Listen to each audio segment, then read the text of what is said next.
Hello everyone, welcome back to another new video আৰু এয়া হৈছে অসম সাংস্কৃতিক মহাসংগ্ৰামৰ ডে 4 এয়া আছিল গ্ৰেণ্ড ফিনালেৰ আগদিনাখনৰ ভিডিঅ' আৰু ইয়াত সকলোৱে মিলি ৰংঘৰৰ বাকৰিত ৰিহাৰ্সেল কৰাত ব্যস্ত সবে ঠাই বিচাৰি ৰিহাৰ্সেল কৰি আছিল আৰু এয়া হৈছে চাওক মণিপুৰী ফোক ডান্স অকনমান ৰেকৰ্ড কৰিলো ভাল লাগিলে কাৰণে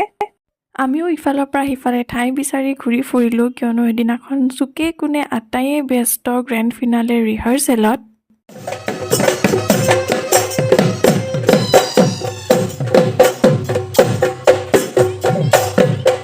ফাইনেলি আমিও এডোখৰ ঠাই বিচাৰি লৈ ৰিহাৰ্সেল কৰিলোঁ আৰু তাৰপিছতে আহিলোঁ গণেশগুৰিত ফুল বিচাৰি গ্ৰেণ্ড ফিনালেৰ বাবে আৰু হোটেলত আহি পাই দেখিলোঁ এনেদৰে হোটেলৰ বাকৰিতো ল'ৰা ছোৱালীবোৰে ৰিহাৰ্সেল চলাই আছিলে